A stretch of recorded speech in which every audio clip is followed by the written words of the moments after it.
Sweetness. Yeah, thank you guys for joining. Andrea and I kind of discussed what I thought would be a useful thing to kind of connect with everybody. You know, we're a partner with the gym, and we know nutrition and training really isn't the easiest thing to be keeping at the forefront of your mind right now. So we wanted to provide just some valuable things that we've been discussing with a lot of our clients, our nutrition clients, of how they can do their best to stay on track, some kind of tactical things. So the first kind of half of this virtual seminar will be centered around that. And then we also got a good amount of questions through Facebook. So we've kind of organized it into the kind of quarantine section and then the Q&A section. The Q&A section was really good. So we want to get some of those stuff on. And like Andrea said, if you guys have like follow-up questions, like, oh, I didn't know about that, like, what about this? Just kind of type that in and we'll kind of fill in the blanks there. Jesse, you got anything to add right now? No, I think that's a great start. Yeah, I just think it's cool to see that that's dialed in right now. It's definitely a big crowd, and happy to see that you guys are tuning in. So it's cool. Cool. So we'll probably just kind of flip-flop with questions for the topics on both quarantine and for the Q&A. Again, it's much easier to give specific feedback when you guys ask questions. So if anything, we know it's not live, so we'll give you guys some time. But if you kind of have any follow-up questions before we move on to a topic, do not be afraid to jump in. I kind of see the chat in real time now, so don't be afraid to jump in and ask some stuff. So all right, so starting with a quarantine structure right now, I think the biggest tip that I'm giving, and Jesse can follow me here as well, is to help all of our clients with sort of a new daily structure. We know that clients it's raining really hard here right now. I don't know if you can hear it. We know that our clients who are successful tend to have a good structure in place, you know, outside of the coronavirus, whether they always get up at 7 a.m. before the work, and they go to work and they eat their breakfast at 8 and their lunch at noon and their snack at 4 and et cetera, right? And we found almost all of our clients had to find a new normal with what that looked like, because their training schedule probably changed. A lot of our clients have children. That's now a huge factor in how often they eat. Their work schedule may have changed, or their work environment has changed.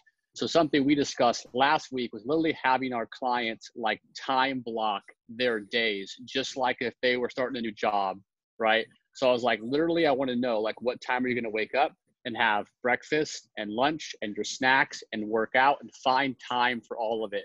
That way you're not reacting to everything that's going on. Because I found a whole bunch of people who were just like snacking at 8 o'clock at night who never used to do that. Or they didn't have to wake up at 6 a.m. anymore. So they used to eat breakfast first thing in the morning, but now they didn't eat it till 9, right? And it was just, their structure was all messed up. So one of the biggest tips we have for this discussion is to quite literally make a structure like that and hold yourself accountable to it, especially with your meal times and with your workout times. Like every day, besides today, I have a block 6 to 7 p.m. workout. And that's what I used to do, and that's what I do now. It looks a lot different, but that keeps me accountable to that. I think a lot of people have just been a little bit hesitant to do that. So that's the biggest tip I've been giving most of my clients, is for a structure. And that obviously helps them with their meals, that helps them with their workouts, and that helps them have control of their family life, and also professionally if you're working at home as well. So literally just redoing a daily structure. Doesn't have to be anything specific.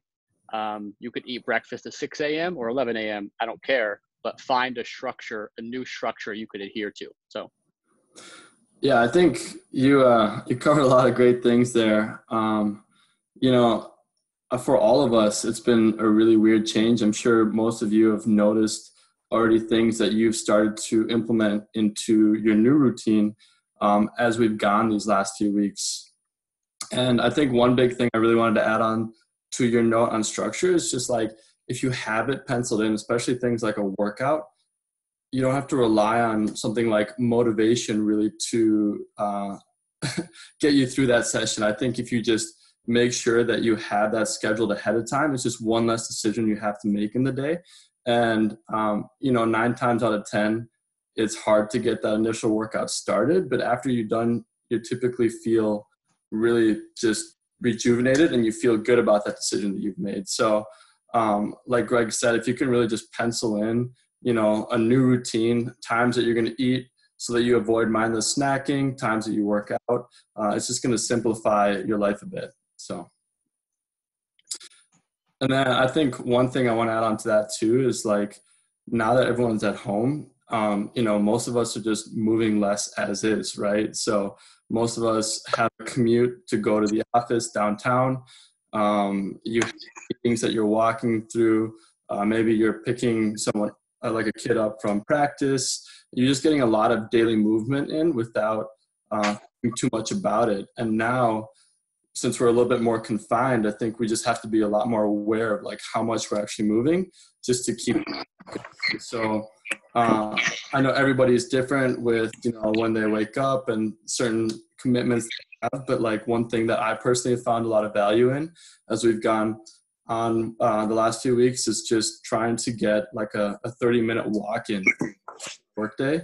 Instead of having that commute in the morning, just replace that with a little bit of a jump start on movement, just so that you can keep that health focus in line as you stay at home. Yeah, I think that's really good. I think going along with the daily structure, and I'm kind of an OCD freak with my structure to kind of make sure I'm managing all of those things. I don't do really well with my productivity if I'm just left up to figuring things out. Literally, my structure right now is like my first meal's at 11 o'clock. So from 11 to 11:30, I have breakfast, and I have a 45-minute block for a walk. And I really like to kind of have bridges within my day within that structure. So what I mean is it's almost like A plus B plus C plus D sort of a thing. So I like work for 2 hours. At 11 o'clock, my trigger is to eat. And then my trigger to walk is once I'm done eating, right? And it kind of just flows really well like that. So it's the same exact thing you can do for, a workout is, you eat dinner and then you work out, or you eat lunch and then you work out. If you can put something almost before something you're going to do, like a meal before a walk or before a workout session or whatever, that's a really good way to kind of timestamp your day throughout things. So again, we kind of touched upon the structure side of things with working out, with your meals. One final thing on that is we kind of, me and Jesse joke a lot about how we talk about protein so much, but we think when if we had to give someone a really simple place to start eating better, it typically does revolve around protein. That's for a lot of different reasons, but quick reasons are it's the most filling macronutrient out of, if you know what macros are, there's fat, there's carbs, and there's protein. Per calorie, it's the most filling food. So it's the best way you can manage your hunger and manage cravings throughout time. It also helps you build muscle, preserve muscle. And probably most importantly, when it comes to structure, it's the least convenient food to find. So if you don't prepare, if you don't have a good plan, you're probably not going to have enough protein, right? There's not a PowerPoint, but we're going to be very, very thorough. All right. So if you don't prepare, it's hard to hit that, versus if you're low on carbs, low on fat, have an orange, have a toast with peanut butter. It's not the same with protein. So in relation to that, when you're building out your daily structure, like I said, my structure right now is breakfast, lunch, dinner, post-workout are my 4 kind of meals. When you're at the grocery store, think about having a protein source at every single one of those meals. So, you can get some eggs and egg whites and turkey sausage and stuff, breakfast type proteins. Then you can have chicken and beef and pork, etc., more lunch and dinner type proteins, and then have a post-workout plan like Greek yogurt or whey protein, whatever you want to have. But when you can think about, okay, I want to have 3 meals a day or 6 meals a day, whatever you want, then when you go grocery shopping, you can visualize, where are my proteins at all of these meals? And that's a good place to start with that food structure. We're not even talking about tracking macros, yes or no, right? We're talking about eating well. That's a good place to start, because if you don't do that, If you don't buy the protein at the store, it's not going to magically show up in your cabinet. You're not going to have 3 pounds of chicken breast sitting next to your black beans, right? So you have to make a structure for how to get that in. Jumping into the third topic, we wanted to talk about food environment. So this is really important now that we're all at home more than we ever have been, right? Like most things, you have to focus on what you can control. And if you don't bring low quality foods, really high density things like cookies and cake and brownies and pies, those chips, you don't bring those into your house, you're likely not going to get them, right? You can't really go get them unless you go to the grocery store now. So that's always the first line of defense is if you're having trouble with kind of managing those types of highly palatable foods, simply don't eat them, right? This may be a good time to be a little bit more rigid on the side of flexible dieting. And what I mean by that is typically we would recommend someone, there's no problem to have Oreos in your cabinet because you always can go have a few under normal circumstances, right? Because we're not super stressed out and those things. Right now is probably not the best time to bring Oreos in your house, right? You may be better off with just more of a greatly whole food based selection of things. And then once things relax and we're not so stressed out, you're not home all the time, then you can try to be more flexible with some of that fun stuff. And then the second thing on that is we work with a lot of people who are parents, and I would say at least once a week, I get an email or a comment about my meals were good, but I had all these like really junk snacks. And I said, why are you eating junk snacks? And they say, oh, well, my kids have graham crackers or my kids have whatever, right? So I'm not going to tell someone to not feed their kid animal crackers. I like animal crackers as a kid. But again, when it comes back to preparation, buy your own healthy snacks, right? So you don't, when you want a snack now, it's not an excuse for you to eat your child's whatever, because it was around and it's for kids, right? It's more so, oh, I know I want to eat a snack with my kid. I'm going to get myself some Greek yogurts or myself some beef jerky or myself an apple or whatever. Again, it comes down to preparing those things. So those are my two big tips on food environment is obviously to just minimize the amount of junk you're bringing into your house right now, which is always a good thing to be doing, but now is way more important. And the second thing is if you do have kids and you find yourself snacking on those types of things, buy your own healthy snacks. So. Yeah, no, I think you just pretty much nailed it with that. I think a lot of this ties a lot into what you were saying earlier about routine too. If you establish some normal times that you have meals, I think it's just going to be easier to resist the temptation of grabbing miscellaneous snacks from your cupboard, right? Also, one thing I think helps a lot is just having some fun drinks. That's something that I've really gotten into in this quarantine time. So, I have a little Zevia right here. That's one thing that I've been having a lot, or Gatorade Zero, or tea throughout the day, just other things to, I don't know, that you can have as you're working that aren't just going to add a ton of extra calories in your day. So. Yeah, very cool. And I think Andrea, I'm not sure anybody particular asked her this question. We'll be pretty brief on this so we can jump into the Q&A section. So Andrea mentioned that someone at the gym mentioned about, I'm sure a lot of people have this thought about you're less active right now. As we've kind of discussed with Jesse and I, the goal is to not be that little active, right? So try to build some more activity, but even with your best efforts, you may be less active, right? A lot of people are saying, I used to burn 2,000 or I used to take this many steps or whatever. Should I now reduce my calorie intake because I'm moving less, right? It's a really good question. So in all actuality, this shouldn't change drastically than what you were doing before. And what I mean by that is we won't go over our whole philosophy of how we work with people, but say if your goal is to either maintain your weight right now or to lose weight, the approach is always for us to have people use about 4 to 6 weigh-ins per week and then take a progress photo every single week. We take an average of that body weight, and then we obviously look at your progress photos and look at these over time of how much you're eating, where your weight's at, how are you looking. And I say this, why it's important is because if you're aiming to lose fat right now, and say you were 200 pounds last week and you're 199 this week, even if you feel like you're less active, you're doing the right things to lose weight. You shouldn't reduce your intake further, right? It still comes down to what is your average body weight doing over time. If you're finding right now that you're not losing weight and you're aiming to, or you're trying to maintain your weight and you're gaining it, then that's a time to reduce it. But quite honestly, that's what we do with someone 6 months ago, right? It doesn't really change according to that. So we still recommend body weight, progress photos. You could track your food if you want to. If not, you just have to be a little bit more subjective with your food quality.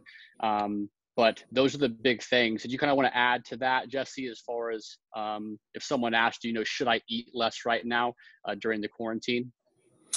Yeah, I mean, I think you pretty much covered it on that one as far as, just making sure that the things we look at, like body weight, how workouts are feeling, pictures, just like let that guide how you change things.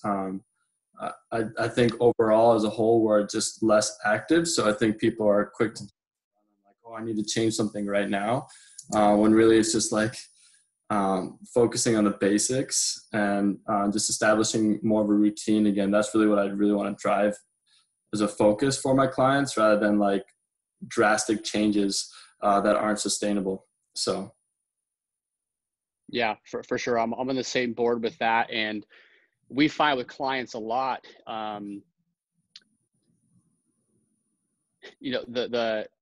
nuts and the bolts of how someone loses weight with, calories in, what you eat and drink, calories out is what you expend. That really is how weight loss occurs. But people don't understand how complex what calories in can mean and what calories out can mean. So what I mean by that is, if you're already in a state right now where you don't feel like moving a lot, and then you go and reduce your calories, you probably can have low energy to move even more, right? What we find with a lot of our clients, not necessarily in the quarantine, but just generally, you can give someone 100 more calories and they don't gain any more weight, or they continue to lose weight. And the reason it's not magic, it's just because sometimes you give someone 100 extra calories and now they walk 2,000 more steps because they have more energy, or they do an extra workout at the gym because they have more energy and they burn off those calories, right? So it doesn't negate the fact it's still calories in versus calories out. But again, sometimes if this is the normal, when you reduce your intake, you reduce your movement, right? But if you were just to keep your intake the same, you actually kind of inherently move the same.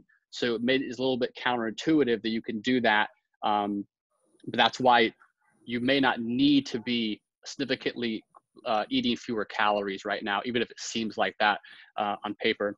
I just want to answer Tim's question really quickly. He mentioned like my personal thing about eating at 11 a.m. That's not like a recommendation to do intermittent fasting. And we'll touch upon your question in more detail at the very end. So just stay put for that. Before we jump into, I think we have 8 or 9 questions. So we wanted to get through those on the Q&A. Tim shot us a question. Shane, I believe, sent me a personal question that I'll answer via text. Heather, the amount of protein needed per day, male, female, other factors.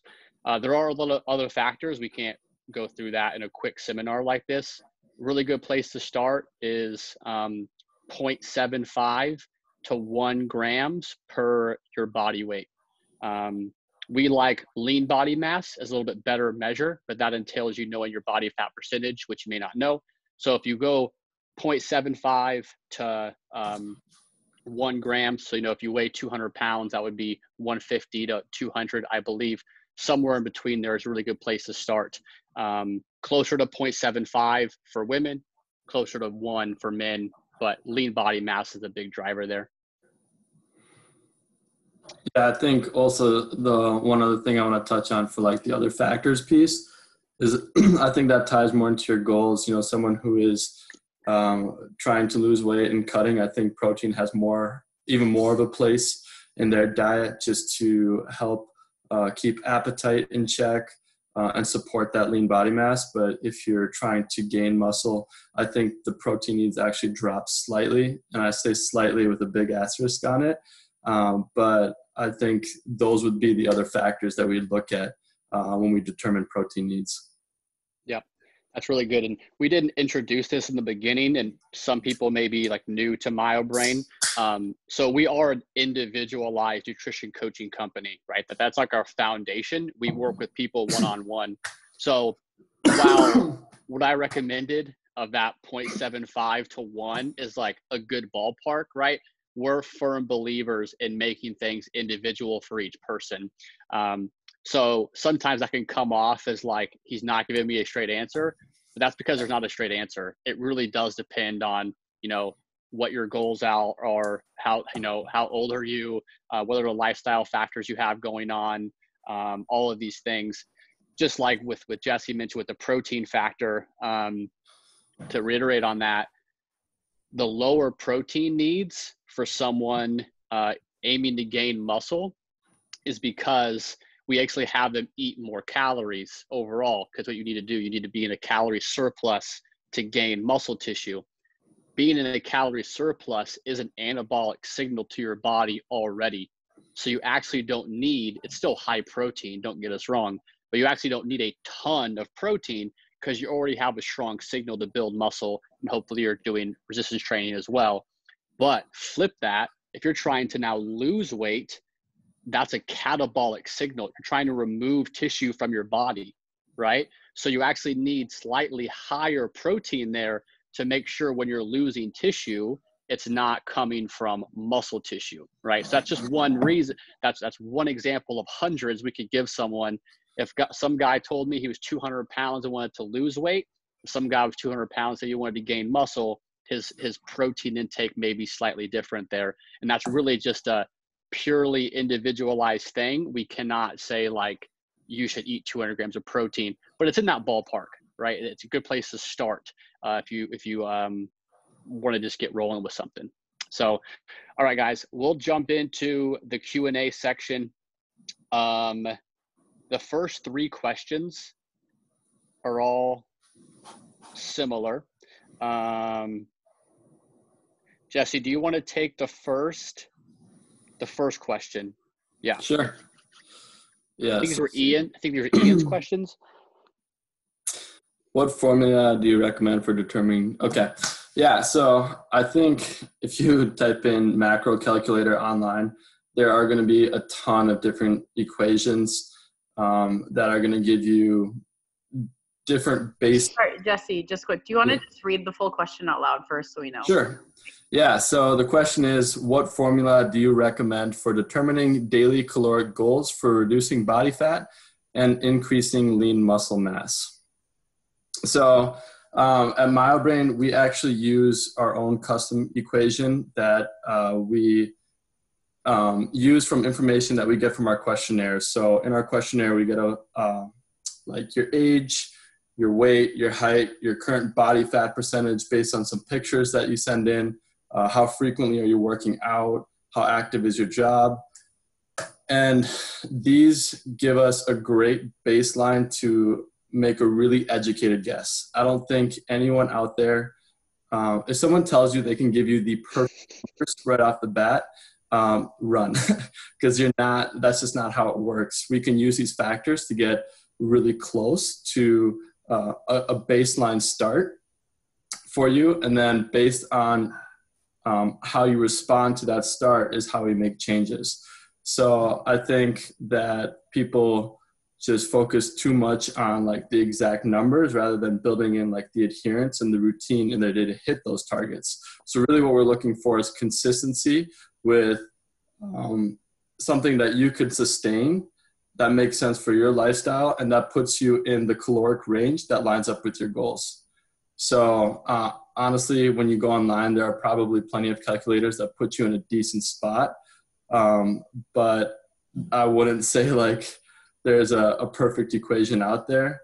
And if you're looking for like, I think the most common one I see is like, you just take your body weight and then multiply it between anywhere like 10 to 16 to get like a target caloric range to start with for you to like track towards. Now, I think that, is very vague in general, and that's why we have conversations with our clients to understand more about their behaviors. But that's just kind of my 2 cents on some of the different formulas and what we use at MyoBrain to get the initial numbers set. Yeah, that's really good. Just to add a few more things there. Again, the question was, how do we determine, or how you would determine your calorie needs based upon either fat loss or muscle gain, right? So obviously, again, those things are opposite goals, right? So it'd be almost completely opposite game plan for our end. What Jesse mentioned as far as your target body weight, that'd be a little bit better towards, 10 to 16 is a big range. Probably your target body weight, if you're aiming to build muscle. So say if I was 180 and wanted to be 190, I would take that 190 times somewhere between 14 to 16. And if I was trying to be 180 and wanted to lose weight, say I wanted to be 170, I'd multiply that 170 by like 10 to 13, right? So 10 to 13 for fat loss, 14 to 16 for muscle gain. But like you said, that is just a place to get started. I've been doing this for a long time. I tracked my macros like in high school, like a decade ago. And I remember the first equation that I got was, I think, 12 to 14 for maintenance, starting off at maintenance. And then if you want to build muscle, eat more, lose fat, eat less, right? And I remember doing that, and it was something like 2,200 calories for me in college. And I wasn't super active. I was just lifting weights an hour and a half a day. And my maintenance ended up being like 2,900. So we're talking, the calculator was 600 calories off for me. And that's not terribly uncommon for what we see in clients. So for clients we that hire us, and for more importantly, people that ask me questions, I really want to hit home that it is not like you hire us or you find out online, you type in your stuff and it says 70, 250, 200, and that's what you should just do indefinitely for the rest of your life. That is not how tracking your food works. You really need to either invest in someone to teach you or kind of learn some stuff yourself and how you can adjust those things over time. And a thing a lot of people get wrong too when they want to get into tracking macros is the precision side of things. So say if that calculator tells you to eat 210 carbs, right? Like what Jesse said, is too many people get caught into that.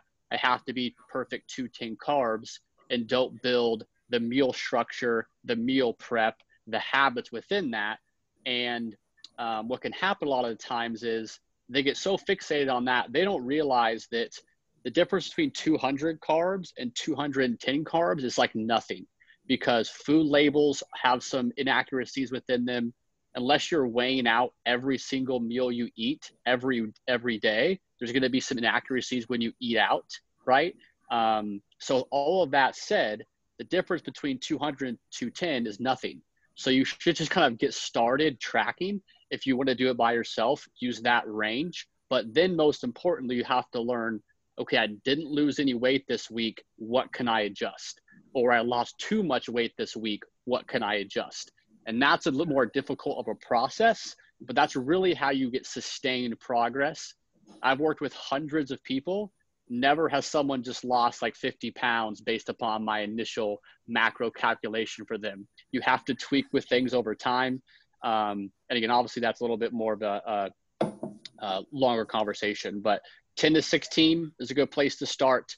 But the power in eating well is not your magical macros you get from a calculator. That's like the starting your engine, and now everything else is figuring out how to drive. So yeah, we'll kind of go through the next few a little bit quicker because it's similar-ish question to the first one. So the second question was, what do you recommend for macro percentages for the same? I'm assuming the same is about building muscle and losing fat. So we actually do not recommend macro percentages. If you don't know what that means, what he's saying is some people want to eat 2,000 calories, and that should be something, like 30% fat, 30% carb, 40% protein, or whatever kind of ratio you want to do, right? We don't do that because it doesn't fit well individually for people. And it also doesn't scale well, because say if you do the percentage approach, say someone eats 2,000 calories to start their diet and they're doing well, say they've lost 5 pounds and then they plateau, we need them to eat less food to continue to lose weight, most likely. If you're just tracking your calories and your percentages are fixed, now when you eat less food, you're eating less fat, less carbs, and less protein, right? But in all actuality, it's not good to drop all of those things. It would be smart to probably keep protein the same, maybe drop your fat or your carbs, maybe a slight combination of those two. With MyoBrain being a very personalized approach, sometimes we just frankly ask people, it's like, hey, we need to drop 100 calories. Would you rather that come from fat or carbs or a combination? And they kind of dictate that themselves, because they'll still be in a calorie deficit. And they kind of just pick if they want to be on a slightly lower fat diet or a slightly lower carb diet.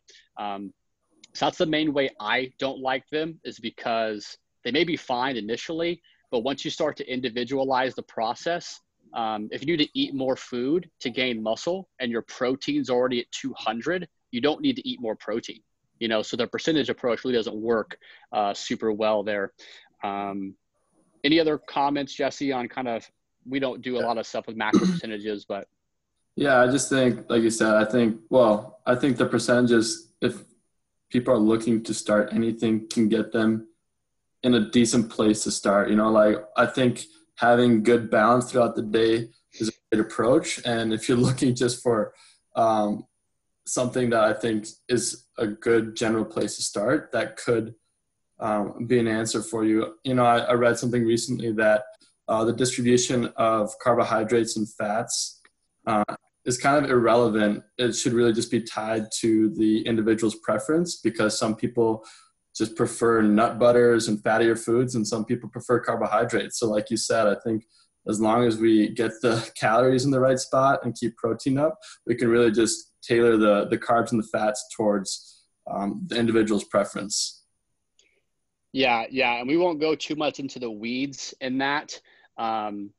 But what Jesse is pretty much saying, to summarize that, when it comes to, and we'll touch upon this a little bit with like intermittent fasting and veganism and those things. If someone's goal is, say, to lose body fat, they have to be in a deficit, right? So they're eating fewer calories than they're expending, right? That's the first thing that has to be true.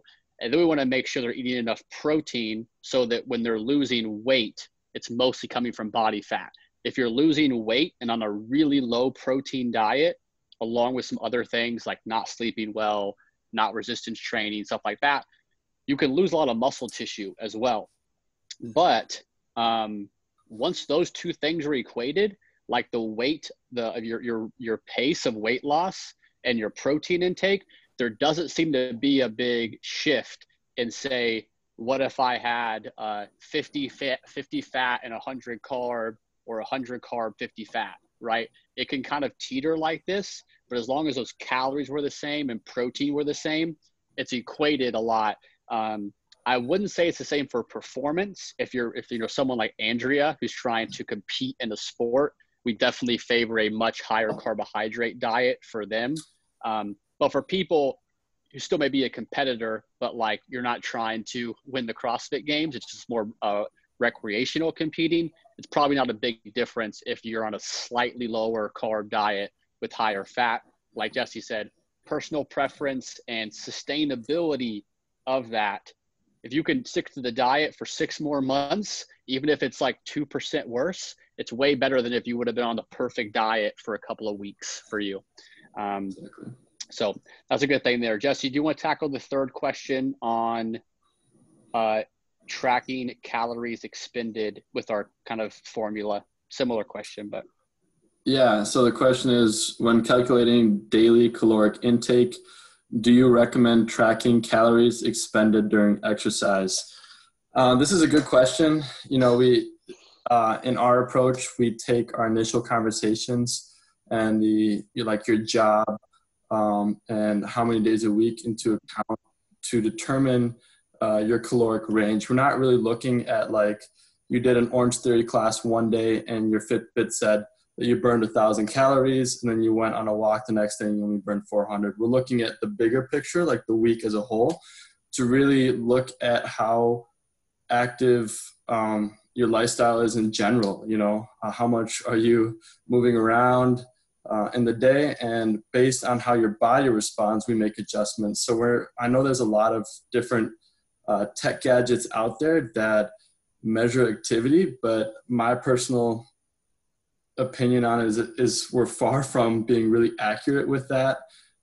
So I think we look at like the bigger picture more than, you know, day to day, how many calories are you burning in a specific session? Is there any other stuff that you wanted to add to that, Greg? Not really. I mean, that kind of sorts it out. I mean, when it's specific to us, again, when someone hires us, that's a part of the plan. So if I gave Jesse 2,500 calories to eat to lose fat, I've already formulated that he works out X amount, right? And if Jesse worked out, you know, 10 hours a week as opposed to 5 hours a week, he'd eat more food. But that should be built into your plan. It's built into our formulas. Pretty much any formula you're going to use, it's built into that. Or you just learn, I'm a more active person than usual, I need to be higher, or I'm less active than the regular person, I need to be lower. And yeah, same thing on the activity tracker. That's like a tough conversation to have with a lot of clients of just, those can be really inaccurate, and it's generally not bad, but if it leads to a behavior like my watch said I burned 1,200 calories at Cycle Bar, I'm therefore going to eat 1,200 extra calories, that becomes a problem, right? Generally, in and of itself, the data is not going to be bad. Some of the data is good, some of it's not. But again, I've used Apple Watches, Whoops, Garmin's. They really consistently over-report your expenditure. So I would not pay attention so much to the calorie expenditure you're getting from that, and B, it doesn't matter.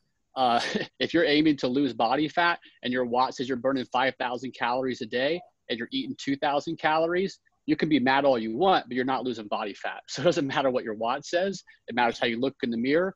And if you're actually getting smaller, same thing, trying to build muscle, just kind of in the opposite way. There's actually one other note I want to add to that too, is like, I think people get so caught up in the minor details. You know, we really focus on the basics. And what I mean by the basics is like, do you have a consistent sleep schedule? Are you consistent with your intake and keeping calories in line? Do you have your protein intake in a good spot regularly? Are you moving regularly? If you're trying to do math equations every day based on like what your workout was, you're just going to confuse yourself and make it way more stressful. So like what I continually tell people is just keep the basics in mind and repeat that and see how you respond, you know? So yeah, I do think we got one question on the trackers. Greg, do you have any experience with the Whoop? I've seen, you know, that pop up a little bit. One of my friends at a clinic nearby is actually doing research with his team on this band. I don't know about it, but yeah, I'll give a short and sweet answer here. Again, I don't want to hurt anybody's feelings. I'm not an expert in whatever a Whoop does.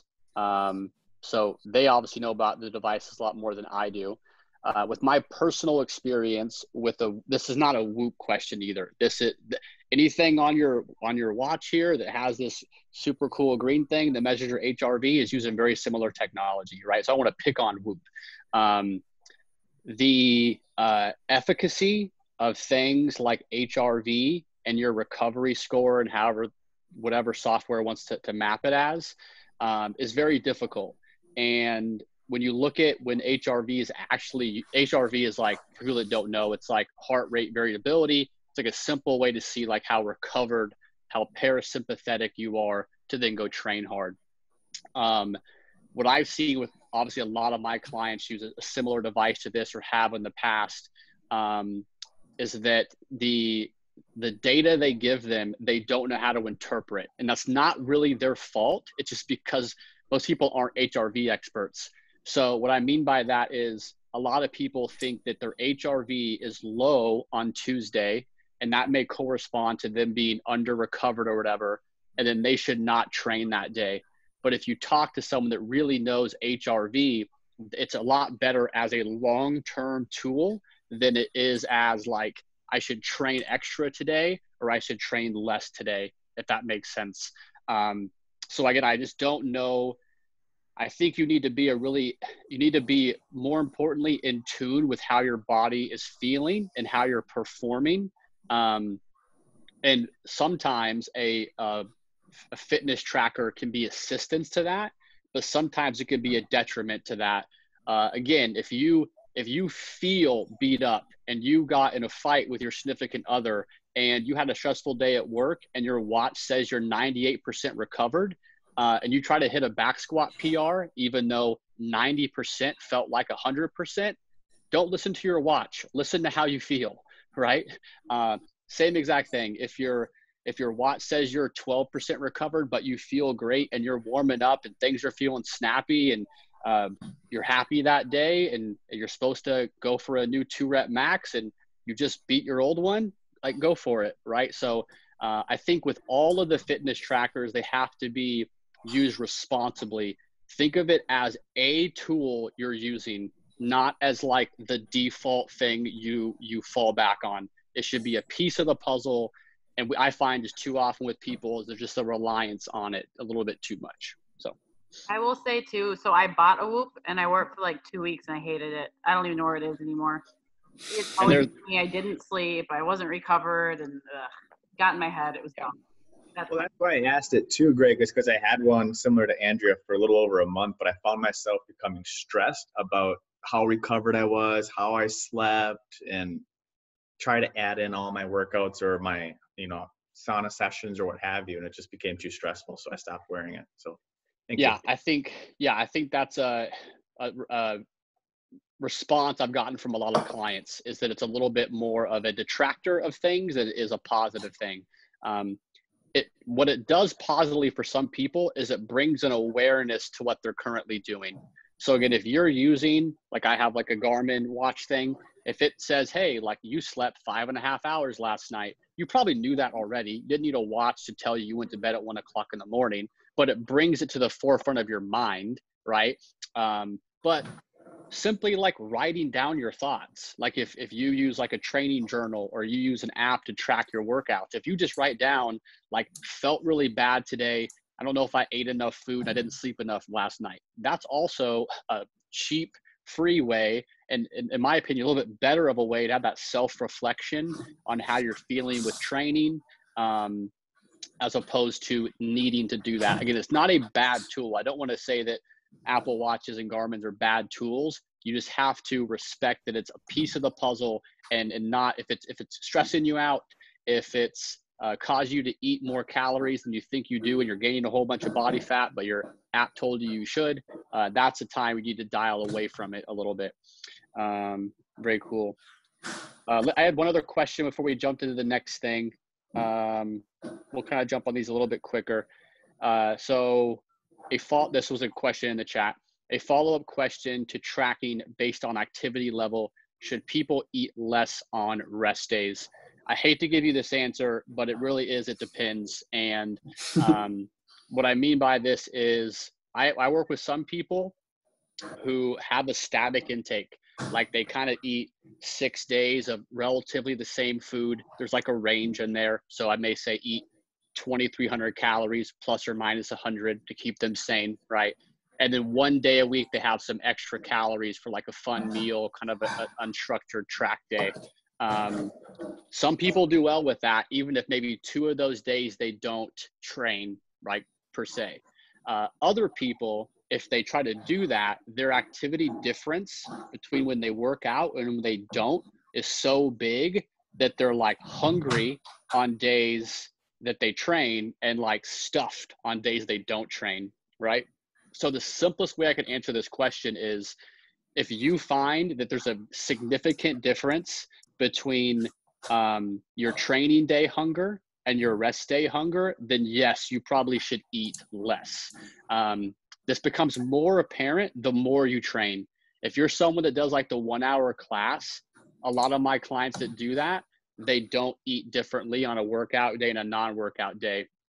But for people who train more than 1 hour per day, there's such a big difference between when they're resting and when they're not. That's when it does make sense to have a little bit more complex of a structure, like, 200 carbs on a rest day, 250 on a training day, for example, right? Like Andrea's a good example of that, where Andrea has easy day, moderate day, hard day macros. Someone like myself that works out for an hour, hour and a half, I do not have that. I have 6 normal days and 1 high day. It's more of a psychological release to things. So,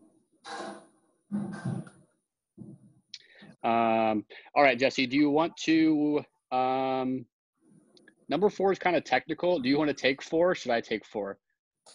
Yeah, I mean, I think number 4 is just diving into, overcomplicating things again.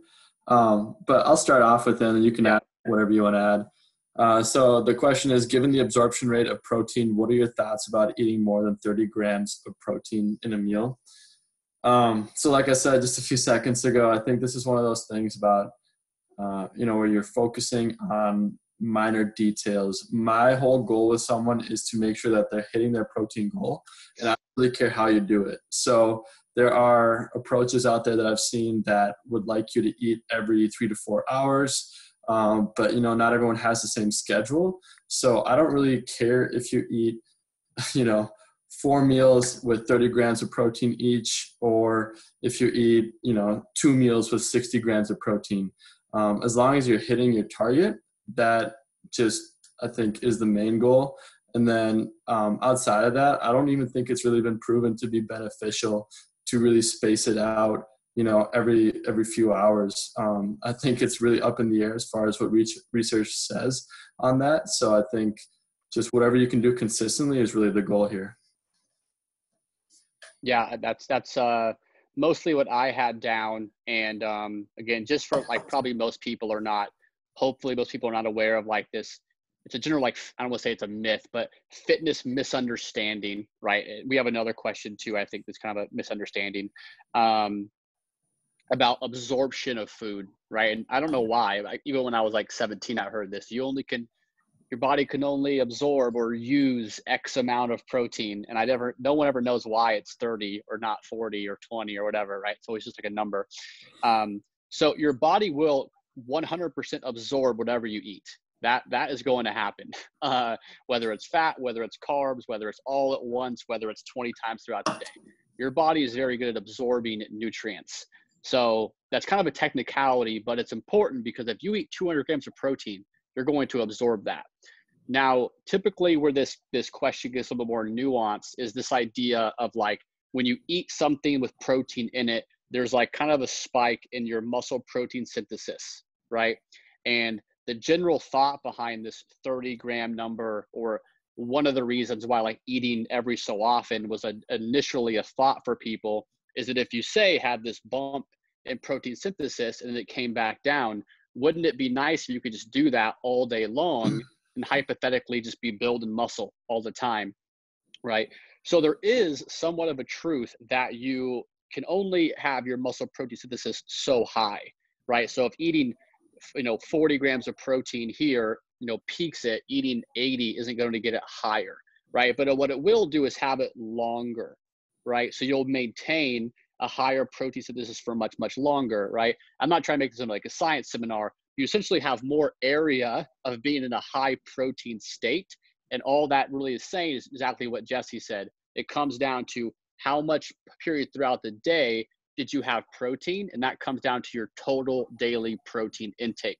So yes, your spike, you wouldn't have so many spikes here, but you may just have something like this, which still your protein is overall the same there. So yes, don't stress about that too much. And oddly enough, if people just eat normally, this isn't a problem, because if people eat breakfast, lunch, dinner, a snack, a post-workout, and say, for someone's Jesse's size, maybe it's 200-ish grams of protein. Most people don't have like 12 egg whites for breakfast, they have like a couple of eggs for breakfast, and they have like a hand size of chicken and then a protein shake and a hand size of beef or whatever, and they reach their protein take that way. So if you have a pretty normal, I eat food 3 to 5 times per day, you're probably going to distribute your protein relatively even anyways. So as long as you're staying out of like obnoxious, like 5 scoops of protein before bed or just weird stuff like that you probably wouldn't do unless you knew it was a fad. Just be concerned with your total daily intake, not with a magical 30 number, 40 number, or whatever. Okay, let's jump on question 5 here. I am seeing the questions. I'm going to answer those too. Some of the questions are in the chat are kind of like leading to questions we're going to answer as well. So number 5 here is, what are your thoughts about intermittent fasting, and then parentheses, 16-hour fasted, 8 hours feeding per day? So I'll be pretty short on this. I really don't have a lot to say about intermittent fasting, oddly enough. So there's, likewise with, we talk about your total daily intake, there is no magical benefit on fat loss if you eat at noon to 8, or from 8 to whatever 8 hours before that is, or if your window is 6 hours, or if you fast for a whole day. It still comes down to a net calories in versus calories out over time, right? So again, I don't really see the point in it, to be honest with you. Like, one of the questions I think was, I'll kind of answer this within this. So Tim, was, you mentioned your first meal is 11 a.m. I'm assuming you fast overnight and early morning. Can you explain your findings while doing so, and what you may have seen from your clients? So the only reason I used to eat breakfast 7 o'clock in the morning, and I did that because I would then train at 2 before the coronavirus. I'm eating at 11 a.m. now just because it's convenient, and I don't work out until 6 or 7. Like, there's no special reason why I'm working out, why I'm eating at 11. And also, it's kind of funny because like the intermittent fasting time is actually like 12 to 8 is like the really cool intermittent fasting time, and I'm eating like an hour before that. Sometimes I eat dinner at 8, and sometimes I eat dinner at 10 or 7. It doesn't matter. So I don't even know how long my fast is. I'm not focused on my fast. My 11 a.m. is based upon, I get up, I do these things, I work for this much time, and then I eat breakfast. It's more based on my work schedule, not a fasting schedule of any time, of any kind. So my take home with this is, if it fits your schedule and it allows you to manage hunger and you want to do it, cool. But I would not let it stress you out that, if you're really hungry at 11:30, you're not supposed to eat until 12, just eat at 11:30. Like, there's no benefit to waiting 30 more minutes, I promise you. So that's the big thing, is it's a bigger picture. It still comes down to, overall how much you're eating. If you want to fit that into an 8-hour window, go for it. If you don't, go for it. Not going to matter, assuming your food intake is the same. Yeah, I think that's great. I think one thing too, if you have a smaller eating window, it's going to be a lot harder to get adequate protein intake in with, a smaller eating window, just because it's so much more filling than fats or carbohydrates. At MyoBrain, we use macronutrients really to help you build awareness around nutrition and implement flexible dieting, so you can not feel like you have to restrict things like ice cream or something. You just really understand that it's calories. But for some people, they would rather just limit the time of the day they eat, and it keeps them within their caloric needs, and they can sustain that. I have friends who do that, and I have no problem with that as long as they feel like they can sustain that in the long run. So, yeah. A few other notes on that. So again, like, I want to make it clear, intermittent fasting is not a diet, because you can intermittent fast and eat from, this person said, an 8-hour feeding window. You could eat just like Krispy Kreme donuts for 8 hours, right? Like, that's not a diet. It's when you choose to eat food. That's all intermittent fasting is, or it's a nutrient timing protocol. So what I mean by that is, eating a bad diet, breakfast, lunch, dinner, snack, the traditional eating, and eating a bad diet from 12 to 8 is still a bad diet. So that's why it doesn't make a lot of sense to me, because you have to address the underlying issues of eat less fat or eat less sugar or eat more protein anyways. So again, in and of itself, fixing your window is not going to change anything. It may inherently help you. Like if you are so full from food typically because you only have 6 or 8 hours to eat, then yeah, it's going to reduce your calories. But it's not, you didn't lose weight because you did intermittent fasting. You lost weight because you ate fewer calories, right? You kind of have to do chicken or the egg there. A few other things at intermittent fasting for people that do high intensity exercise, which is probably most people in this chat. Fasting can become an issue because you don't have a lot of, especially if you're maybe someone that's like the noon class, or if you guys have like a 9-10-ish class, you don't really have a literal fuel to do that workout, right? So maybe some people can get away with it if they do maybe the 5 p.m. When I say get away with it, just like wouldn't be optimal. You're not going to like fall over if you're doing intermittent fasting. But if you're doing that 5 o'clock, 6 o'clock, 7 o'clock class, you probably can eat lunch and a snack and have enough food in the day to really fuel your performance. But if you're early on the day and you haven't, if you're eating a noon class, you haven't eaten since 8 p.m. the day before, that can become an issue with your performance. Even if you're not trying to be, elite, trying to like get a good time on your Karen or whatever, it can become an issue because CrossFit's mostly a carbohydrate fueled exercise and you haven't had carbohydrates or really anything for a while there. So that's one thing where I usually say it doesn't matter. Choose your preference. But if I have clients who are doing high intensity exercise who work out before noon, I would actually recommend not to be doing it, instead to have some food before they're training there. Anything else on IF, Jesse? Cool, Nope. Cool.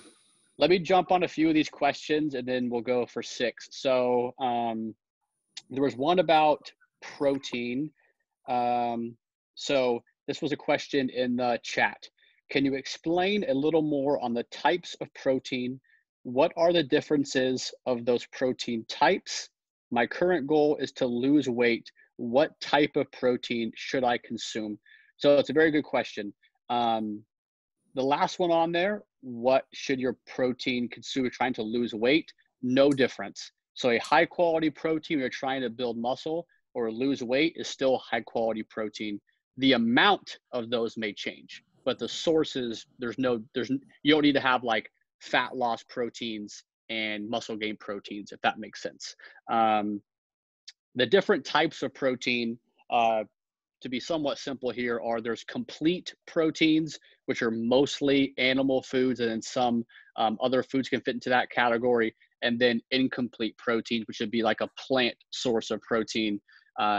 Generally, that doesn't matter so much if you're overall, I hate being like this, but it's true, I'm sorry. If your overall protein is where it needs to be, like the percentage of complete or animal sources relation to plant doesn't matter so much. You can get in an argument if someone is maybe a vegetarian or a vegan that it matters, because there's things like branching amino acids that are very difficult to get in some of that. That maybe supplementation would be a good idea there. But to keep it pretty simple here, if you're trying to lose weight, the protein sources don't matter as long as like the fat content of the meat would matter, right? But the actual protein doesn't. So you should be eating mostly lean proteins like lean beef, 93.7, something like that, chicken breast, lean pork, not a ton of bacon, not a ton of 80-20 beef, things like that. And then the big differences, again, just incomplete, which are plant sources, complete, which are meat sources. As long as you eat enough total protein and you're eating some meat, as long as that's met, you're going to be good to go. Let me jump on one of Heather's questions and then we can move on. Mentioned earlier regarding a new structure / routine, is it better to plan your meals before / after your workouts, maybe snacks?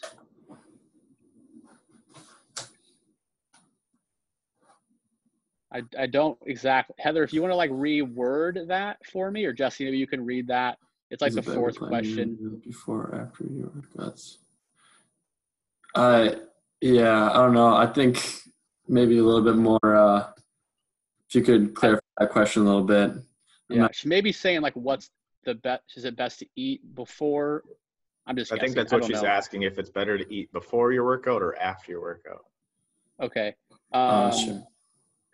Yeah, so there's not a right answer here. It would be dependent upon what time you're working out. And also probably the bigger question here is you don't have to pick, right? You can do both of those things. So say if you're someone that works out at the 5 p.m. class, you can have a snack, say 1 to 2 hours before that, and then eat dinner afterwards. Generally speaking, post-workout nutrition is not as important as most people think it is. And when I say most people, I'm assuming you're a regular person that works out once every 24 hours or so. The absolute amount of food, assuming you're not underfeeding yourself, that you eat in 24 hours is going to be enough for you to recover, right?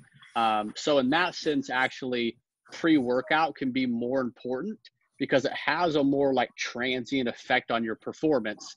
If you like don't eat for 6 hours and then you go try to max out your back squat, it's probably not going to go that well. But if you say delay dinner 2 hours after your session and not 30 minutes after your session, there's probably no difference. The only caveat to that, it's a big caveat, if you're working out multiple times in a day, then post-workout becomes important. But if you're someone like most of us are that work out for an hour or two block, I'd focus a little bit more on pre-workout nutrition. But again, you can do both. You can have a healthy meal pre-workout and post-workout. If you want some more, if I didn't answer your question, Heather, just kind of reword it a little bit or ask it a little bit differently. I think one thing to add on that too is just to be aware of, how you feel when you do work out. If you choose to eat before it, I think certain foods just will help you feel better when you work out. So if you avoid things that are high in fiber or high in fat, I think in general, you're just going to feel more at ease when you're doing something like a Metcon. And if you bring some awareness to what you're eating before you work out, you can help figure out what works well in your routine, what helps you feel at ease when you work out, or what makes you feel sick when you work out. So just pay attention if you are eating before you work out. What are you eating and how is that making you feel during your session? Yeah. Oh, there she is.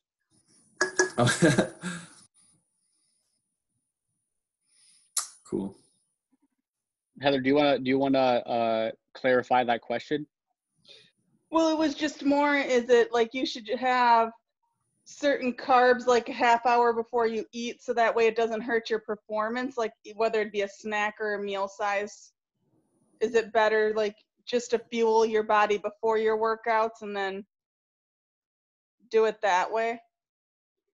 Yeah. So again, you don't have to choose in this instance. So what I'm saying is like you still can eat a healthy pre-workout meal or a snack and still recover, right? It's not kind of one or the other.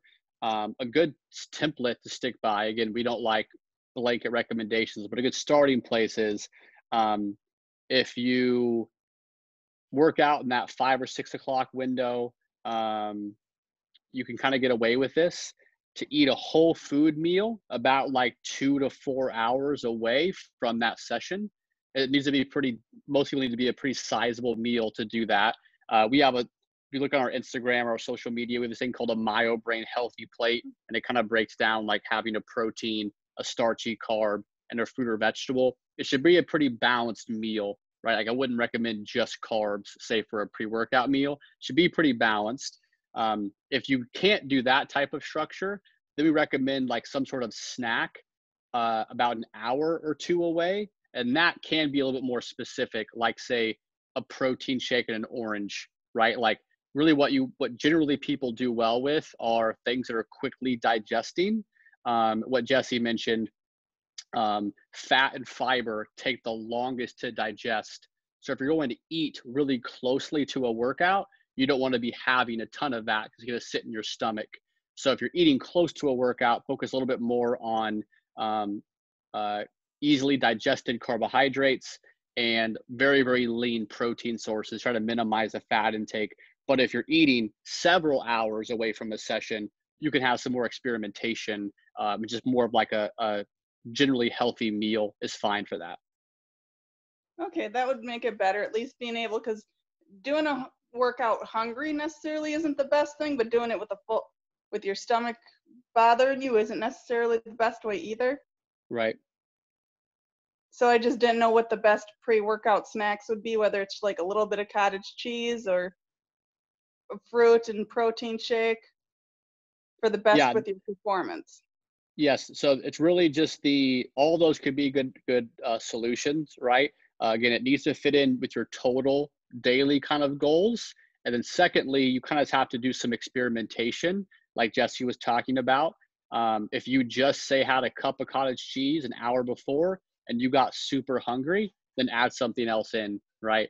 Or if you had 2 scoops of protein and an orange and you felt bloated, take some stuff away. So how you feel like digestive wise in a workout is going to be very, very individual. You kind of have to play around with that, but use the template we recommended of 2 to 4 hours whole food meal based that fits with your schedule. Or if you need to have a snack before, say if you can't do a meal that close to your workout, then try to keep it really, really simple carbohydrates and easy digested proteins as a starting place, and then scale up or down the quantities based on how you feel.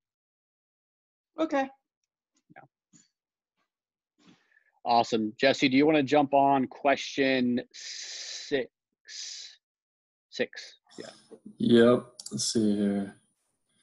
Oh, yeah. So this one is resources, online cookbooks out there that have recipes with the nutrition facts listed and the ability to search or filter based on protein, carb, calories per serving.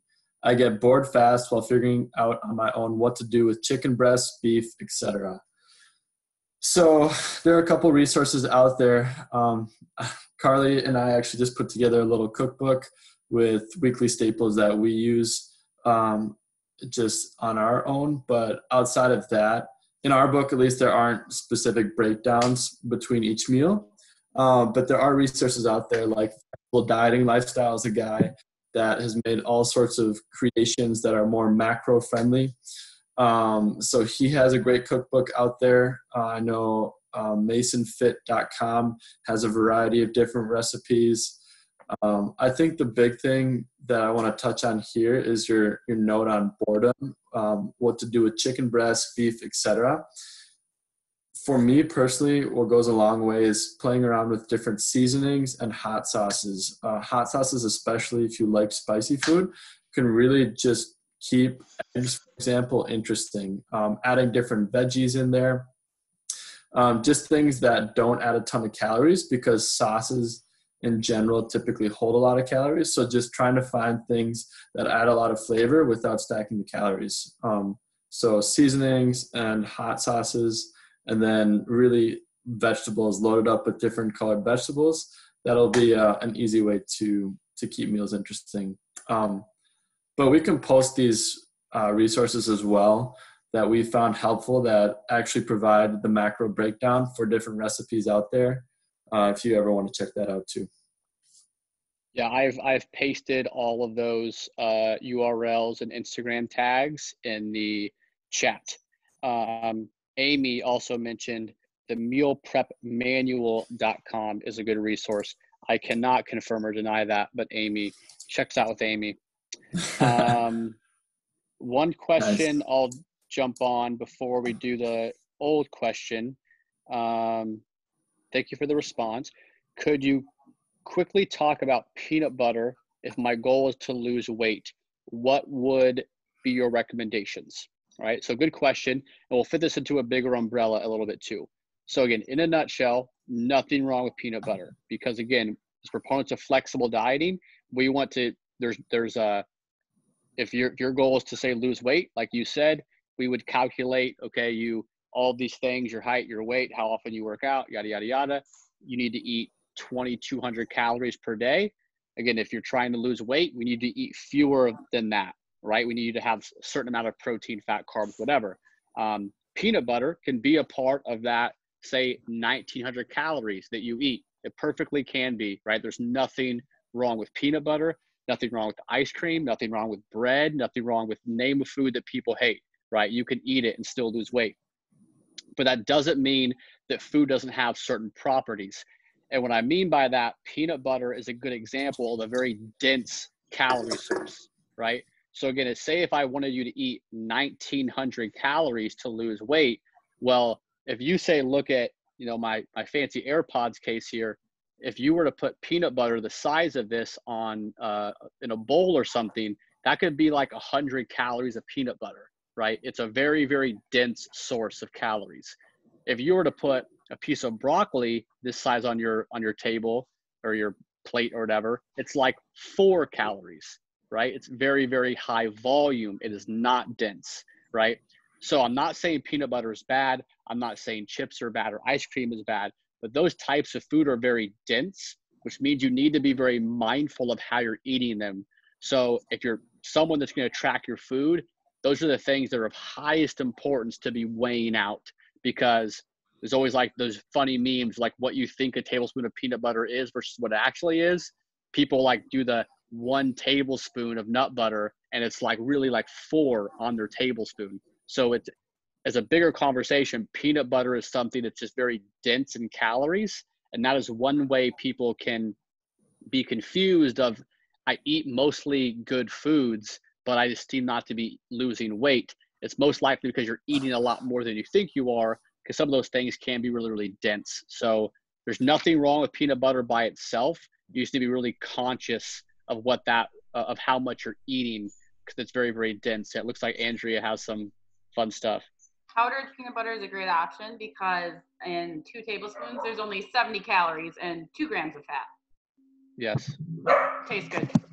It is pretty good. I used to have that back in my bodybuilding days. So hopefully that answers the peanut butter question. Again, I'm not going to lie to anybody and say that peanut butter is can't do it and lose weight, because that's frankly a lie, right? But again, you just need to be cognizant of that, versus if you're eating tilapia and carrots, right?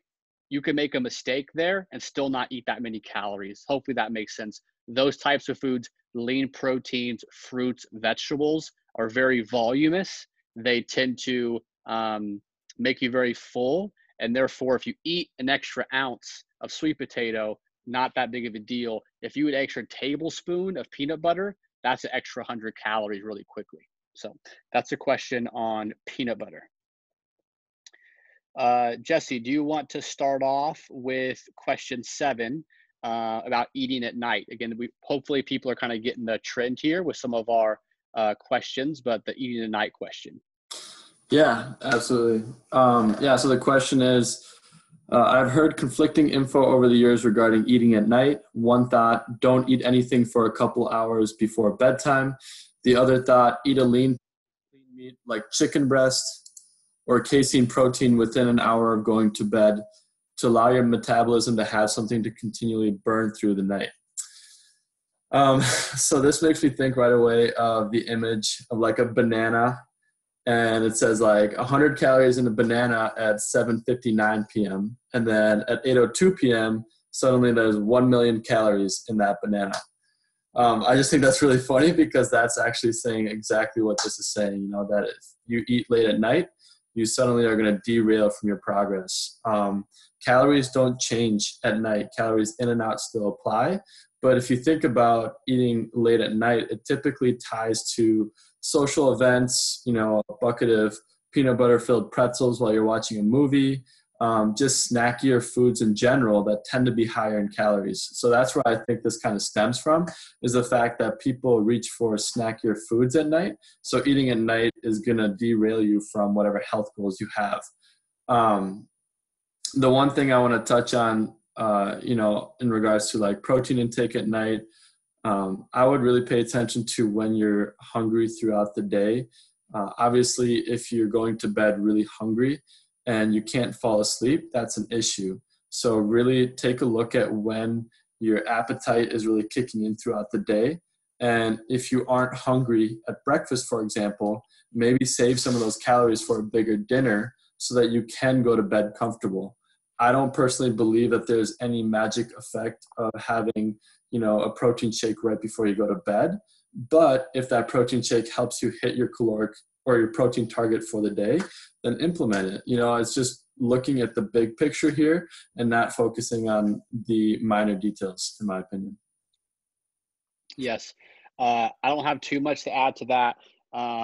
One analogy that I give, and again, I think people are probably getting the theme here when people ask, like, what time should I eat lunch, or should I stop eating here, or should I do intermittent fasting? All the timing questions, that really all of that is just a way to manipulate the time that you're eating, and it still comes down to how much you're eating throughout the day.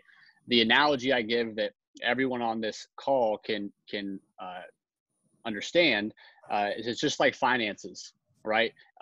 If you bought a pair of leggings at 8 p.m., do they cost more than at 8 a.m.? No, they cost $100 at Lululemon, right? Doesn't matter when you bought them. Doesn't matter if it was May 1st or July 1st or at noon or whatever, right? They cost $100. That is how your body perceives food, right? It doesn't matter if it's intermittent fasting or if it's pre-workout or post-workout or late at night. You can think of your nutrition much like a financial budget, right? And say if you had hypothetically $500 of discretionary income in your week. If you wanted to spend it all on Monday, you could do that. Now you have to be frugal the rest of the week, right? Or if you wanted to spend $500 on the weekend, you can do that. You just can't spend it Monday through Friday, right? That's how you can think of your calorie intake. And you think of things that way. The reason why it's important is because it's much less stressful. You don't have so many rules around your eating. It's just literally what works in my schedule. When am I hungry? I eat at those times, right? That's really what it centers down to, and not all these made up rules like breakfast is the best or breakfast is the worst, or it's 9 p.m. or 7 p.m. Like what Jesse said, if the food decisions you're making late at night are bad, then yes, that needs to be addressed. But chicken and broccoli at lunch and chicken and broccoli at 2 a.m. is a good meal.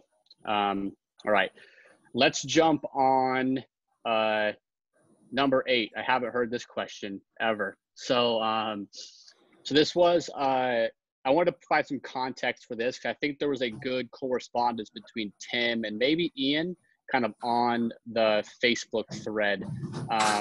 So the general idea is around plant-based / vegan diets. And I'll kind of summarize what he mentioned. So he said, plant-based vegan diets have been getting slammed. I'm assuming that's a bad thing, for a very long time. And then there was a popular documentary that came out maybe about 6 months ago called Game Changers, kind of promoting a very plant-based diet. In that documentary, there's a lot of athletes in there. He names one named Kendrick Ferris, who's a Olympic weightlifter who has been vegan for as long as I've known about Kendrick Ferris. So I kind of paints the picture of, hey, an Olympic weightlifter, one of the strongest guys in the world, is vegan.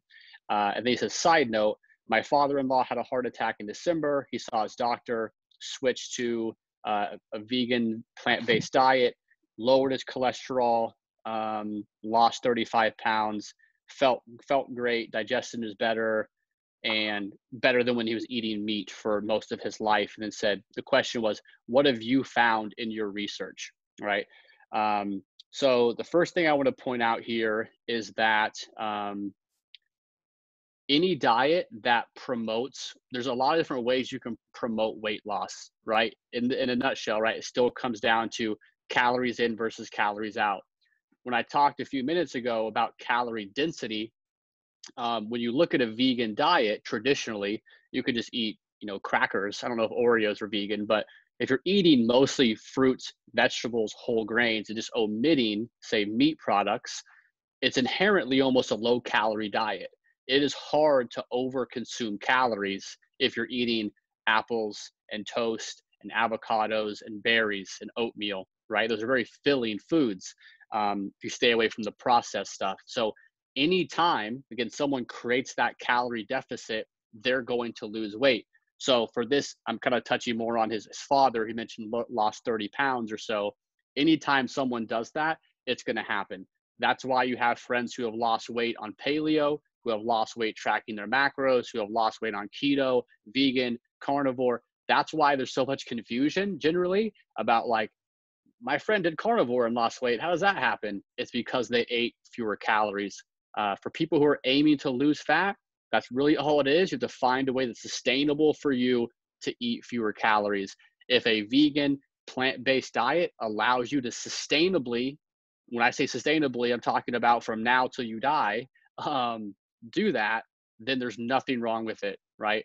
But if you've eaten meat for your entire life and you just think you want to lose 20 pounds for the summer, I would not promote that as the simplest way to do it, because there are much easier ways and more than likely much more sustainable ways. What I mean sustainable is you doing it for a long time to accomplish those weight loss goals, right? So again, to summarize there, any diet that puts you in a calorie deficit will have you lose weight. There's nothing inherently good about keto or paleo or vegan or whatever, right? Along so with the blood marker numbers, like you mentioned, cholesterol, same exact thing. There was a research paper published a few years ago that showed that 99% of the beneficial effects of things like cholesterol and blood pressure were correlated with the members who lost body fat. So if someone loses 30 pounds of body fat, you are going to see improvements in those markers. And generally speaking as well, when someone gains body fat, those markers tend to be unfavorable over time, all right? Last point on here on the more performance side of things, the documentary is meant to highlight vegans who are doing well in athletics. Kendrick Ferris is not a gold medalist at the Olympics. 99% of people at the Olympics, not that this is a reason to eat meat, but 99% of the people at the Olympics aren't vegan, right? So the documentary was meant to show you the people who were doing well who also to be vegan. So not just with a vegan diet, you should never do a particular diet because you see an athlete is doing it. That's just a really bad rabbit hole to fall into, right? People can be world class and be vegan, right? That is 100% can happen. It takes a lot of attention to detail to make sure they're not under consuming food, to make sure they're getting all the micronutrients they need, but 100% can happen. And we have clients, I personally have clients for ethical reasons want to do that. That's perfectly fine. But generally for the people who are doing it more on a means to lose weight or have struggled with other diets and think this is the way that they're going to improve their health, tend not to have the best sustainability with it. For people that have a little bit more of an internal ethical response to it, it's a little bit easier for them to have good behaviors there because they're just taking it a lot more seriously along with that. So yeah, I mean, when the question was, what have I found in my research? The research, again, is pretty clear here. It's not special. It's just another, if you're eating fewer calories, you're going to lose weight doing it. If you're a vegan and you eat too many calories, you're going to gain weight, right? It doesn't violate any of the normal laws with things. Again, but for people that can mostly eat fruits, vegetables, and whole grains and stay away from the processed stuff, it's not a bad way to limit your calories. Like I said, an orange has 50 calories in it. You have to eat a lot of oranges to overconsume calories there. So also we did, I don't know what episode it is, but if you scroll back on the MyoBrain podcast, I did a little bit more in-depth review, kind of that documentary in general. I pretty much just said that it's incredibly a one-sided argument of a vegan diet versus a meat diet. I think Jesse just posted a little bit more in-depth text as well from an online resource. So any other follow-up questions on vegan diets, I'm happy to answer as well.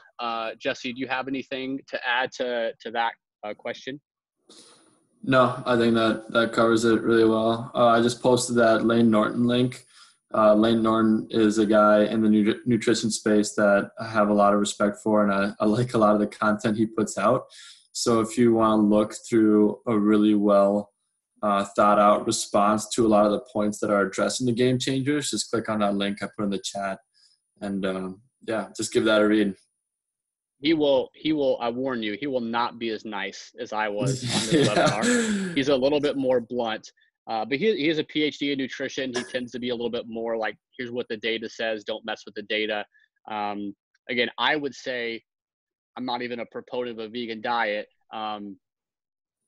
In a weird way, it's a bad look for people because the documentary was so one-sided, it makes it easy to dispute. But there are really positive things to a vegan diet. It's funny because like I eat a ton of fruits and vegetables. Like I am 100% not anti-fruit and vegetable. I'm just also not anti-meat when it comes to health and performance, right? So again, if you look at like my food entry, it looks pretty veganish with some beef and with some eggs and those things, right? So I really try to have people, again, not from an ethical standpoint, but from I want to lose weight doing this diet, to try to think about things in a balanced approach and not thinking you have to no longer eat meat or no longer have sugar or only eat between these hours. Think about really what's more of a balanced approach for you. There was one other kind of follow-up question. It was in the Facebook group, so let me find that really quick. So Ian kind of like followed up on someone's question and mentioned, to piggyback on the last question, I'm assuming it's him, I try to be soy-free, high-protein, vegan diet. What protein sources are the best for a low-calorie, low-fat, moderate carb protein, right? That sounds like a complicated question, which kind of gets to my point here of it's difficult. It's difficult to, say, follow a traditional macronutrient plan with also doing, say, a vegan diet, right? Because if you're trying to eat maybe this much protein but have this few carbohydrates, it gets to be hard when your food choices are limited, right? As a bigger picture, tracking your macros and flexible dieting is about having as broad of food selection as you possibly can have. So doing like keto and macros is kind of counterintuitive, the whole idea of macros. Or pick a food-based diet, vegan and macros, or I can't think of other diets, whatever other cool diet, carnivore and macros. It kind of flies in the face of what the point is. The point of tracking your macros is, hey, I can eat almost whatever I want as long as I fit it into this calorie number. That's kind of the benefit of it. So if someone I do this with my clients, from an ethical perspective, wants to eat plant-based and still say track things, we typically only have a calorie goal for them and a protein goal. And we let them kind of pick and choose their fat and carbohydrates, because it's really, really hard to say limit your carbs if you're doing a lot of meat alternatives. So again, if you're wanting to go down that route, I would not recommend tracking your macros. I recommend just tracking your calories and then tracking your protein. And don't pay attention to too much if you're high carb, moderate carb. Let that float if that's kind of your goal.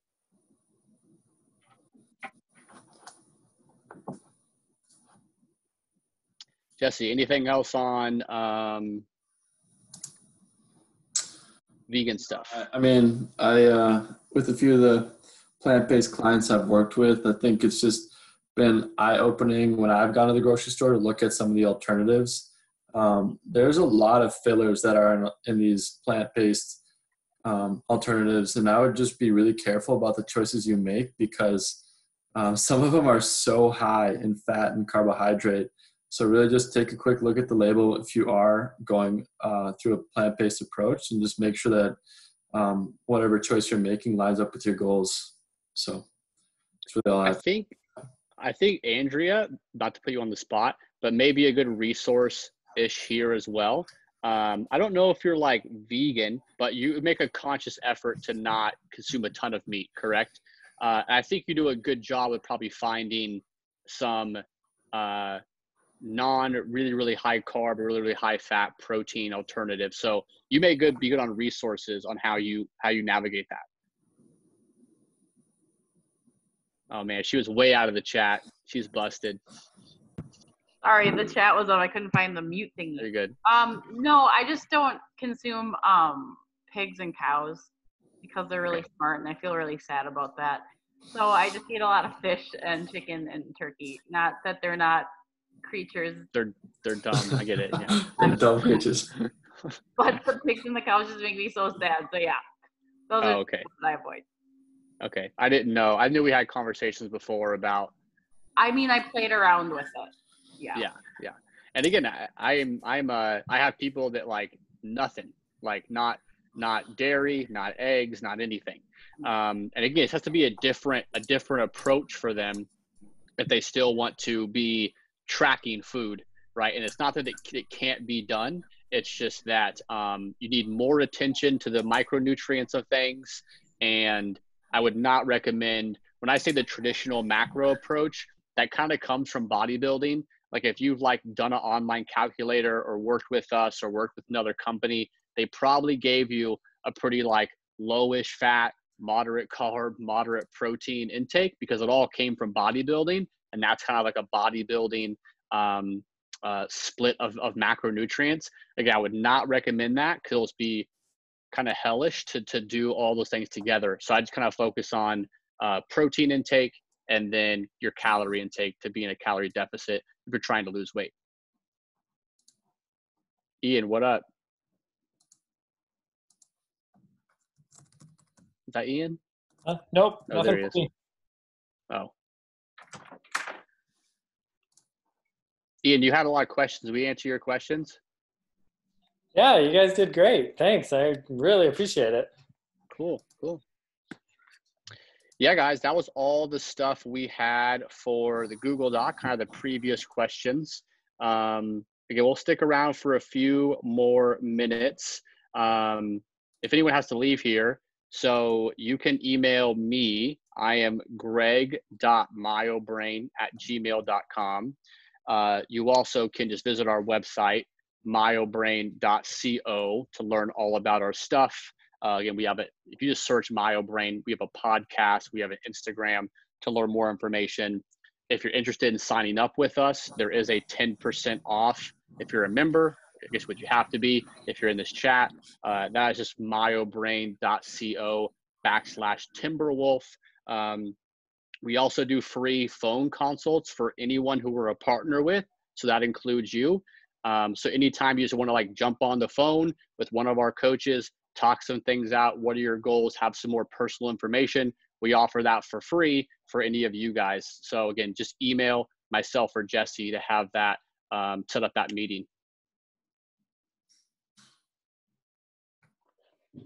Guys, I really appreciate all the information you shared here. One of the things I've been curious about, and I bet other people are too. Oh.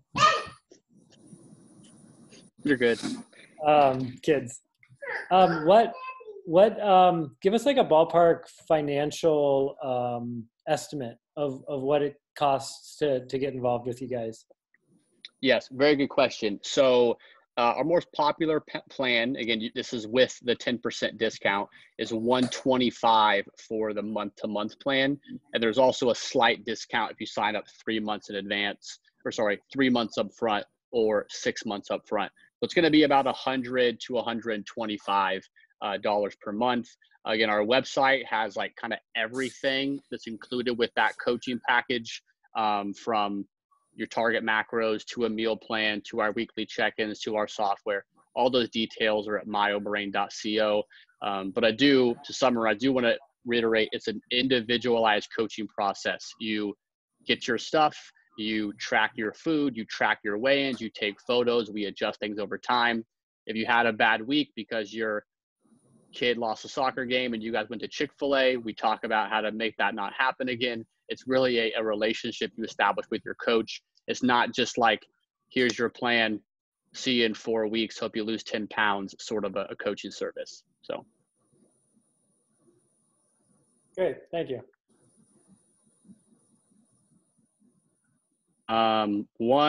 Jesse, do you want to jump in with your email really quick? Yeah, email is jesse.myobrain@gmail.com. Yeah, otherwise I know many of you on Facebook too, so you can shoot me a message or whatever works for you. Yeah, there's also info for MyoBrain at the gym. If we ever go back there, I can hand it out.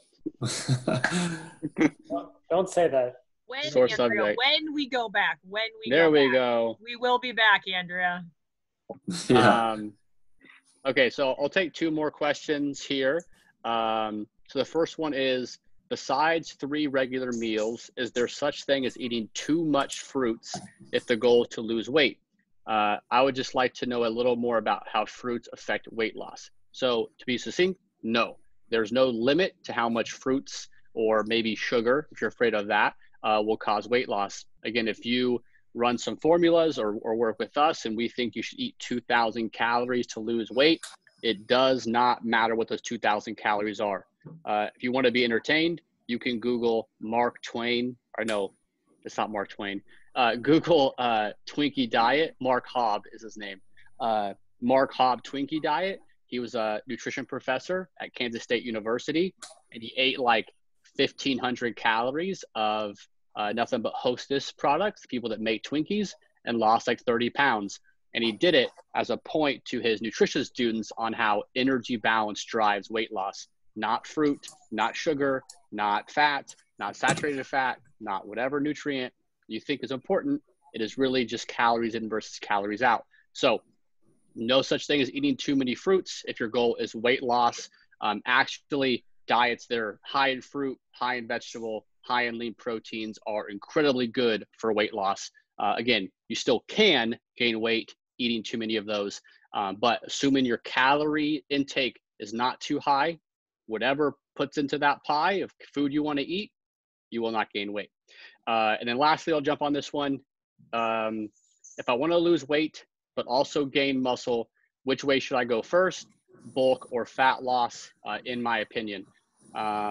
So it's actually not in my opinion. It's your opinion that counts here, right? And when people have this question, it really is a personal preference, because it's not my job to tell you if you should be leaner or if you should build muscle, right? Because I mean, if my client wants to be 5% body fat or 25% body fat, I don't care. I just want them to be happy with their physique and with their health and performance, right? So I would really just tell someone, take a picture of what you look like right now. If you think in the next 3 months, I would rather, be leaner than do a cut first. If you take a picture right now, say, hey, I want to put on 20 pounds on my bench press and have a bigger chest and fill out my jeans, gain muscle first, right? But there really is not, it really is your personal preference.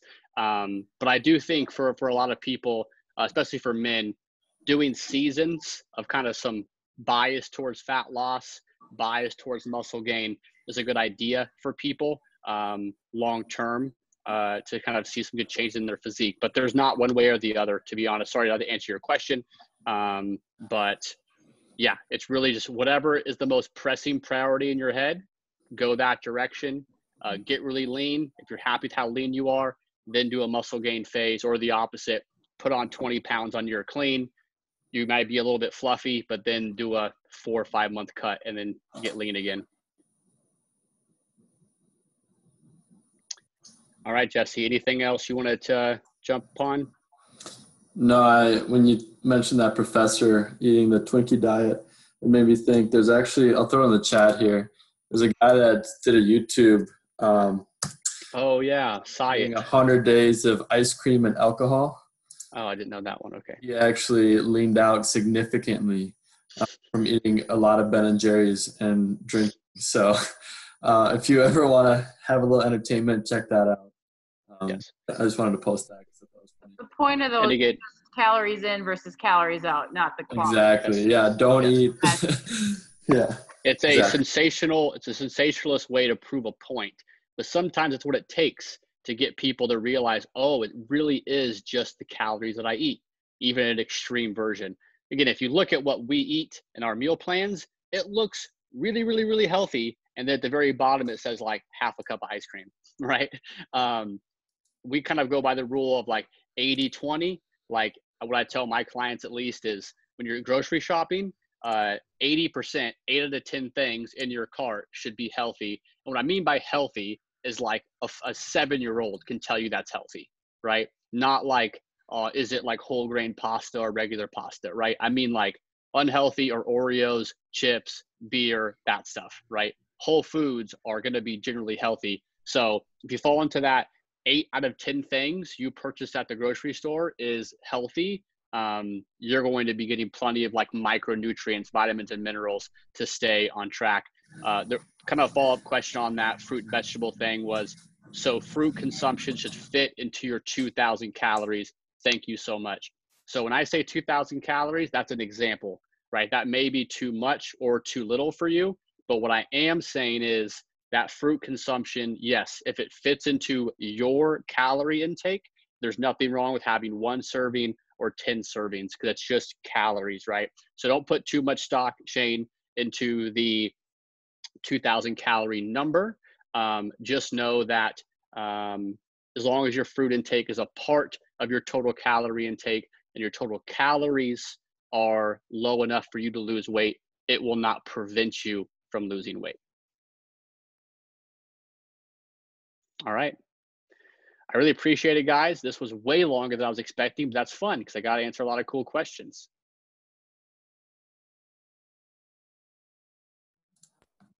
Thank you very much, Greg. Recorded, and it'll be uploaded if you guys want to go back and like get any new info or re-listen to a part if you forgot wanted info. Well, Thank you for taking the extra time. Thank you so much. That was wonderful. Appreciate it. For sure, guys. All right, now go make good food choices the rest of the night so you can log your points. Yes. Yeah. Awesome, guys. Thank you. I appreciate it, guys. Thank you very much. Hi, guys. Thanks.